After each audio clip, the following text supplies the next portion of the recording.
Hey guys, welcome to my channel. और आज इस वीडियो में हम लोग सीखने वाले हैं इन फ्रैक्शंस के बारे में। इन फ्रैक्शंस के बारे में हम लोग नहीं सीखने वाले। एक्चुअली हम लोग जो सीखने वाले हैं वो ये सीखने वाले हैं कि हम इन फ्रैक्शंस को असेंडिंग ऑर्डर या फिर डिसेंडिंग ऑर्डर में कैसे अरेंज कर सकते हैं, या फिर अगर हमारे पास कभी क्वेश्चन आ जाए कि हमें इनमें से लार्जेस्ट फाइंड आउट करना है या फिर स्मॉलेस्ट फाइंड आउट करना है, तो वो हम कैसे फाइंड आउट कर सकते हैं। और ये वीडियो मैं इसलिए बना रही हूँ क्योंकि ये एक बहुत इजी ट्रिक है जो कि इजीली आप लोग फाइंड आउट कर सकते हो कि कौन सा स्मॉलेस्ट है कौन सा ग्रेटेस्ट है। ये टाइम बचाती है ये वाली ट्रिक, और मैंने पर्सनली खुद यूज़ किया है इस ट्रिक को अपने एक एग्ज़ाम में, क्योंकि मेरे पास ऐसा क्वेश्चन आया था और मेरा जेन्युइनली बहुत टाइम बचा इस ट्रिक से। सो ये वर्थ इट है। सो बिना टाइम वेस्ट किए चलते हैं अपनी वीडियो पे। बेसिकली एक तो सबसे पहले ध्यान रखना, ये वाली जो ट्रिक है वो सिर्फ प्रॉपर फ्रैक्शन पे वर्क करेगी। प्रॉपर फ्रैक्शन कौन सी होती है? जिसमें आपका न्यूमरेटर छोटा होता है और डिनोमिनेटर बड़ा होता है, राइट? तो वो होती है प्रॉपर फ्रैक्शन। तो ये वाली ट्रिक सिर्फ प्रॉपर फ्रैक्शन पे वर्क करेगी। जैसे कि यहाँ पे न्यूमरेटर और डिनोमिनेटर आपको जो भी दिया हुआ है, पहले हमने चेक कर लिया कि सबके न्यूमरेटर छोटे हैं और सबके डिनोमिनेटर बड़े हैं, तो यानी कि ये ट्रिक हमारी वर्क कर जाएगी। तो उसके लिए तो हम बेफिक्र हो गए, ठीक है। तो जो हमारा पहला क्राइटेरिया था प्रॉपर फ्रैक्शन होनी चाहिए, तो वो सारी की सारी जो हमारी फ्रैक्शंस हैं वो प्रॉपर फ्रैक्शंस हैं। तो अब चलते हैं कि अब हमें करना क्या है। इसमें हमें क्या करना है, जो हमें न्यूमरेटर दे रखा है और जो हमें डिनोमिनेटर दे रखा है उसका जो भी डिफरेंस है वो आप लोगों को यहाँ पे उसके नीचे लिख लेना है। जैसे इसका था 4, ठीक है। इन दोनों में क्या डिफरेंस है, विच इज़ 6। उसी के नीचे लिख रही हूँ, उसी फ्रैक्शन के नीचे लिख रही हूँ। अगर आप लोग ध्यान दो तो इन दोनों में क्या डिफरेंस है, विच इज़ 22, और इन दोनों में क्या डिफरेंस है, विच इज़ 8। यहाँ तक तो ईजी है और कुछ इतना टफ भी नहीं है। नेक्स्ट स्टेप पे जो भी न्यूमरेटर है वो एज इट इज़ आप लोगों को लिख देना है। अब आप लोगों ने सिंपली डिवाइड करना है। जैसे कि अगर मैं इसको इससे डिवाइड करूँगी तो क्या आएगा, 4 1 से 4 होता है तो 3 तो आएगा नहीं, तो यानी कि 0 और पॉइंट, राइट। फिर उसके बाद 30 होता है एंड 4 7 से 28, तो यहाँ पे आ गया 7, 2 बचे तो 20 हो गया, और यहाँ पे आ गया 5, 0.75। और ज़रूरी नहीं है कि आप लोगों को पूरा ही डिवाइड करना है, आप या तो 2 डिजिट तक डिवाइड कर सकते हो आपकी रिक्वायरमेंट के अकॉर्डिंग है, या फिर आप 1 डिजिट तक कर सकते हो।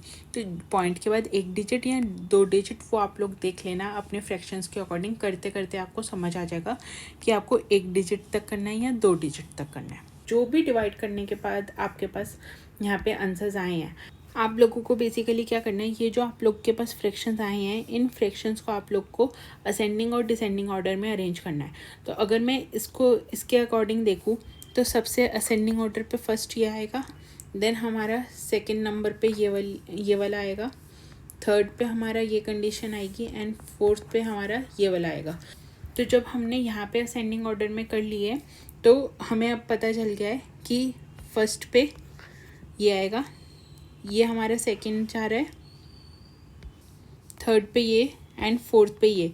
बाई चांस की बात है जो हमारा क्वेश्चन था वो ऑलरेडी असेंडिंग ऑर्डर में अरेंज था। इसका एक बार ये आंसर चेक कर लेते हैं कि यही सीक्वेंस है असेंडिंग ऑर्डर की नेक्स्ट स्क्रीन पे। अगर हम नेक्स्ट स्क्रीन पे चलते हैं तो नेक्स्ट स्क्रीन पे यस हमारे पास यही सीक्वेंस है, आप लोग अच्छे से देख सकते हो। 3.7 11 दिस एंड दिस, ये हमारा क्वेश्चन था और ये आंसर है और हमारी असेंडिंग ऑर्डर में है। आप लोग को कंफर्म करने के लिए एक क्वेश्चन और करते हैं हम लोग, जिससे कि आप लोग का डाउट सारा क्लियर हो जाएगा।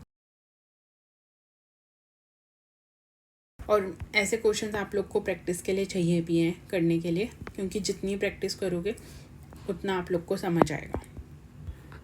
सबसे पहले हमें क्या चेक करना है कि सारी की सारी प्रॉपर फ्रैक्शन में है या नहीं है।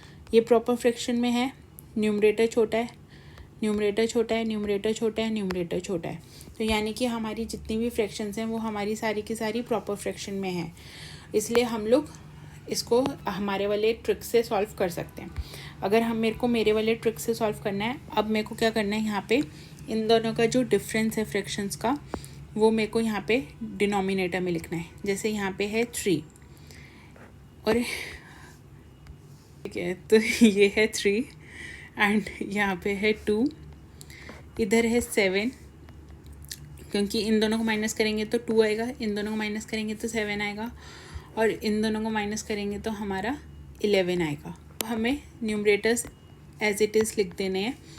मैंने उसी सीक्वेंस में न्यूमरेटर को लिख दिया। अब मुझे क्या करना है, क्या किया था हम लोगों ने, divide. Yes, you are right. अगर मैं इन दोनों को डिवाइड करती हूँ तो विच इज़ 3 2 ज़ा 6, 1 बचा, 10 हो गया, पॉइंट लगा दिया, एंड 3 3 ज़ा 9। आई डोंट थिंक सो कि इसमें सेकेंड डिजिट तक जाने की ज़रूरत होगी, तो हम इसको यहीं तक रखेंगे। अब हमें क्या करना था, ये जो हमारे पास आंसर्स आए इनको हमें असेंडिंग ऑर्डर में अरेंज करना था। हम अभी असेंडिंग ऑर्डर में कर रहे हैं, उसी से आपका स्मॉलेस्ट और ग्रेटेस्ट आप लोग को पता चल जाएगा। तो ये वैसे तो सबसे स्मॉलेस्ट है, तो ये फर्स्ट असेंडिंग ऑर्डर में, ये उससे ज़्यादा है तो ये सेकेंड, देन ये थर्ड, एंड देन ये फोर्थ। अब देखते हैं नेक्स्ट स्क्रीन पे क्या हमारे पास यही आंसर है। ये हमारा आंसर नहीं है, ध्यान रखना, ये आंसर्स नहीं है। हमारे आंसर्स कौन से हैं, यहाँ पे कंफ्यूज मत होना। फर्स्ट के लिए ये वाली फ्रैक्शन है, तो ये फर्स्ट, ये सेकंड, देन ये थर्ड, एंड देन ये फोर्थ। कंफ्यूज मत होना एग्ज़ाम में। चेक करते हैं। फर्स्ट, यहाँ पे ये सेकंड, ये थर्ड और ये फोर्थ, यही सीक्वेंस था ना हमारा। तो यानी कि ये वाली ट्रिक हमारे क्वेश्चंस पे अप्लाई कर रही है। ऐसे कोई और क्वेश्चंस भी आप देखकर ये वाली ट्रिक अप्लाई कर सकते हो और आप लोग का आंसर सही आएगा। और ये बिलीव मी, ये ट्रिक बहुत काम आती है, जेन्युइनली काम आती है कॉम्पिटिटिव एग्ज़ाम्स में बहुत काम आती है। और आप लोग को जो एप्टीट्यूड टेस्ट वगैरह होते हैं या फिर इंटरव्यूज़ होते हैं, उन सब में भी ये ट्रिक बहुत काम आती है। इसको ज़रूर ध्यान रखना। Do like, share and subscribe my video, and कोई भी क्वेरी हो तो डू कमेंट डाउन। मिलते हैं नेक्स्ट टाइम।